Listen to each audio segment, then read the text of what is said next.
10वीं क्लास की समाज विज्ञान अध्ययन के कक्षा में विद्यार्थियों आपका हार्दिक स्वागत है। बच्चों, हम पिछले कुछ दिनों से भारत में राष्ट्रवाद नामक पाठ का अध्ययन कर रहे हैं।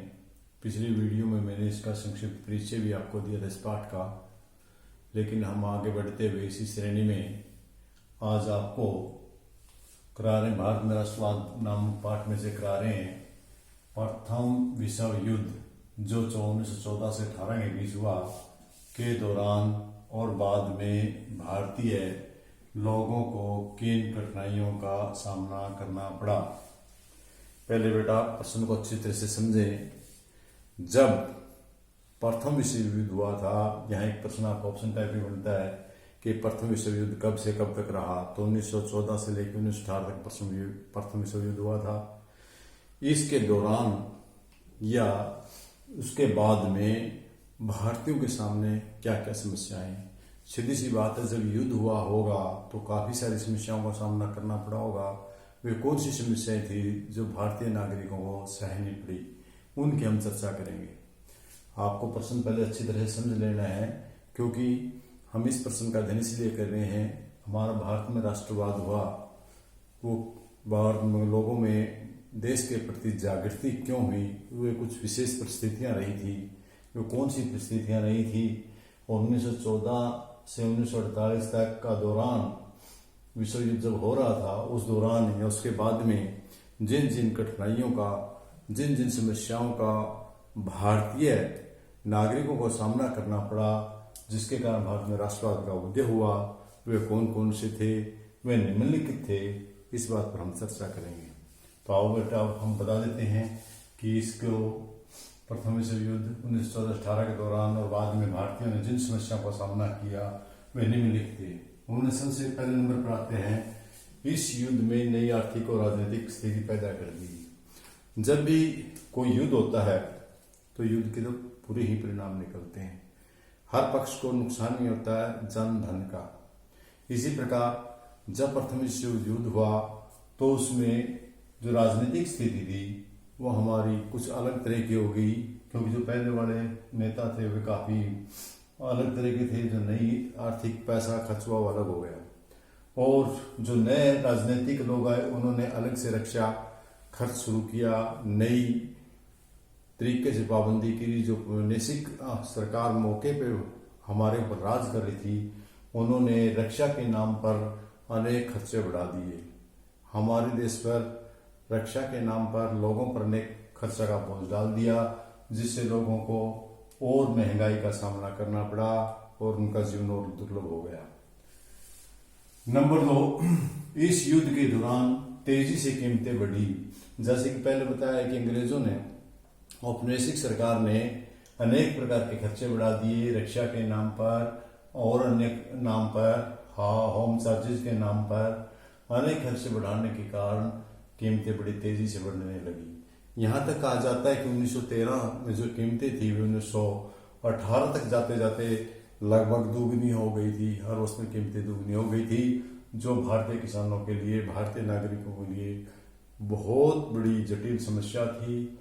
तो उनके लिए बड़ी दिक्कत। अगला पॉइंट, गांव में जबरदस्त सिपाहियों की भर्ती।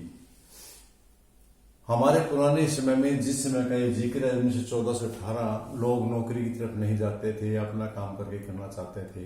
तो उस समय गांव में जा करके जबरदस्ती गांव के नौजवान युवकों को अंग्रेजों की सरकार में भर्ती किया जा रहा था। इससे लोगों में आपसी तनाव बढ़ा, इन समस्याओं का उन लोगों को सामना करना पड़ा। वे जबकि भारतीय लोग अंग्रेजी सरकार में भर्ती नहीं होना चाहते थे, जबरदस्ती गांव में जाकर जबरदस्ती पकड़ गए सिपाहियों की भर्ती की गई, जिसके कारण भी लोगों को अनेक सामना करना पड़ा, समस्याओं का सामना करना पड़ा। अगला पॉइंट, 1918 से 1919 ये एक सेशन हमारा। दूसरा सेशन 1920 से 21, यानी बीच में एक साल छोड़ के। इन 2 सालों के अंदर फसलें बिल्कुल खराब हो गई थी। अब किसान की भी, हमारा देश 80% देश है वो किसानों का है, गांव में बसा हुआ है। और जब फसलें खराब हो जाती है तो हमारी अर्थव्यवस्था सरमरा जाती है। उस समय में फिर हमारी फसलें खराब होने के कारण खाद्य पदार्थों की कमी आ गई, देश में खाद्य पदार्थों की कमी आ गई और इससे लोगों को भूखमरी का सामना करना पड़ा, अकाल की स्थिति पैदा हो गई थी। नंबर 5, उसी समय फ्लू की बीमारी ने भी अपने पैर पसार लिए थे हमारे देश में। जो 1914-18 के दौरान युद्ध का हम झेल ही रहे थे, साथ साथ में एक समस्या और नई आ गई। वो समस्या थी फ्लू की बीमारी और दूसरा अकाल की बीमारी। लगभग 3 बातों का यहाँ सामना कर रहे थे हम। एक तो युद्ध का सामना कर रहे थे, दूसरे जो आम जनता थी वो युद्ध के साथ साथ भूखमरी का सामना कर रही थी, क्योंकि पिछले 1918 से 1919 तक और 1920 से 1921 तक अकाल की स्थिति पैदा रही। इन कारण से देश में खाद्य पदार्थों की कमी होने के कारण एक तो भूखमरी आई, एक फ्लू की बीमारी आई और एक विश्व युद्ध हुआ। इन सब के कारण लगभग 120 से 130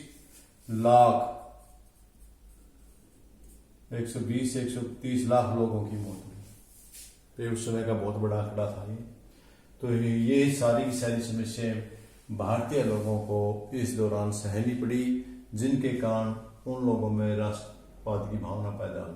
तो यहाँ से इस प्रकार पूछा जा सकता है कि पर्सन वे कौन सी परिस्थितियां थी जिनके कारण भारत में राष्ट्रवाद की भावना पैदा हुई, या प्रथम विश्व युद्ध के दौरान भारतीयों में किन कठिनाइयों का सामना करना पड़ा। तो एक ही बात आप किसी प्रकार से उस प्रश्न का उत्तर दें।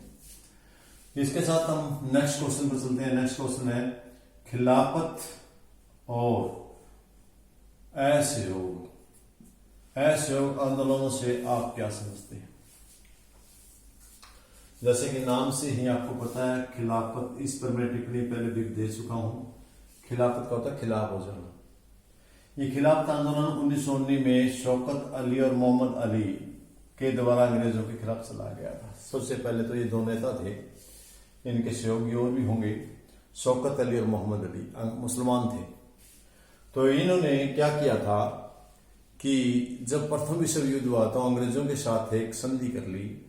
अंग्रेजों ने कहा कि मुसलमान हमें युद्ध में, प्रथम विश्व युद्ध में हमें साथ दें और जब हम जीतेंगे तो तुर्की के साथ जितने भी हमने तुर्की मुसलमान विरोधी जितने भी नियम हमारे कानून है, काले कानून हम वापस ले लेंगे।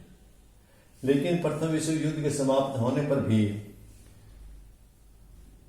अंग्रेजों ने तुर्की विरोधी कानूनों को तो वापस नहीं लिया, बल्कि और ज्यादा उनके जो सुल्तान था, तुर्की का सुल्तान था, जिसे खलीफा कहते थे मुसलमान, उसको गिरफ्तार कर लिया। और ये मुसलमानों के लिए एक बहुत बड़ी बात थी, क्योंकि खलीफा को ही अपना भगवान मानते थे। खलीफा को ही अपना, जो उनका सुल्तान था, उसको ये खलीफा या भगवान मानते थे। तो इस प्रकार इन्होंने सोचा कि जो भगवान को नहीं छोड़ रहे अंग्रेज, में हमारा क्या भला करेंगे। इसलिए शौकत अली और मोहम्मद अली ने मिलकर, बंबई में दोनों ने मिलकर के अंग्रेजों के खिलाफ एक कमेटी बनाई, जिस कमेटी हम खिलाफत आंदोलन के नाम से जानते हैं। तो ये इसके बारे में इतना है। आप चाहे टिप्पणी के बारे में या इकट्ठा पूछे। दूसरी इसमें है असहयोग आंदोलन। असहयोग, प्यारे बच्चों, जैसा कि आपको पता है असहयोग का मतलब सहयोग नहीं करना, आंदोलन। महात्मा गांधी जब 1915 में दक्षिण ऑस्ट्रेलिया से भारत में आए तो आकर उन्होंने यहाँ की स्थिति देखी और स्थिति को देख करके राजनीति में कूद पड़े थे। और उसके साथ उन्होंने 1516 में, 17 में, 18 में इन्होंने 3-4 छोटे छोटे आंदोलन चलाए। एक चंपारण में है, खेड़ा में है और मुंबई में, मील में है, गुजरात में है। इस प्रकार इन्होंने छोटे छोटे आंदोलनों का नेतृत्व किया। लेकिन एक विस्तृत रूप में भी इन्होंने 1920 में एक असहयोग नाम का आंदोलन चलाया गांधी जी ने। ये क्यों चलाया था, इसके बाद हम चल करते हैं। महात्मा गांधी ने सत्याग्रह वगैरह आंदोलन चलाए थे, लेकिन जब महात्मा गांधी प्रथम विश्व युद्ध होना था तो महात्मा गांधी और अंग्रेजों की एक संधि हुई। उसमें वायदा किया गया कि गांधी जी से अंग्रेजों ने वादा किया कि वो जब युद्ध जीत जाएंगे युद्ध के पश्चात वे भारतीय लोगों को सुविधाएं देंगे, उनसे जो बुरी या जो देश विरोधी नीतियां हैं उनको हटा लेंगे। लेकिन ऐसा न होने के कारण भी बल्कि वापिस अंग्रेजों ने उल्टा किया इसका। उन्होंने रोल टैक्स, काले कानून जैसी नियम लागू कर दिए गए। रोल टैक्स की पहले भी आपको बताया जा चुका है कि रोल टैक्स क्या था। उन्होंने एक नियम बना दिया महात्मा गांधी भारतीय लोगों के खिलाफ कि किसी भी आदमी को बिना बताए बंदी गृह में डाला जा सकता था, जेल में डाला जा सकता था। तो इससे महात्मा गांधी जी बड़े दुखी हुए और दुखी होकर के आम जनता के साथ मिलकर के उन्होंने एक आंदोलन चलाया जो असहयोग नाम आंदोलन के नाम से जाना गया। ये 1920 में चलाया गया।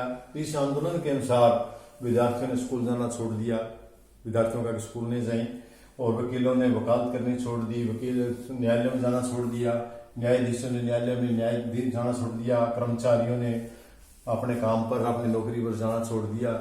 इस प्रकार जितने भी काम काज थे वे सब के सब उनका हिंसा के रूप में या बिना ही कोई हिंसा किए इनका विरोध किया गया। एक और जो दूसरा महात्मा गांधी ने कहा कि जिन लोगों के पास अंग्रेजों द्वारा प्रदान की गई उपाधियां हैं उन सबको अंग्रेजों को लौटाने के लिए आग्रह किया गया और लोगों ने लौटा दी। इसके साथ साथ बड़े जोर शोर से विदेशी वस्तुओं का और विदेशी लोगों का बहिष्कार किया जाने लगा।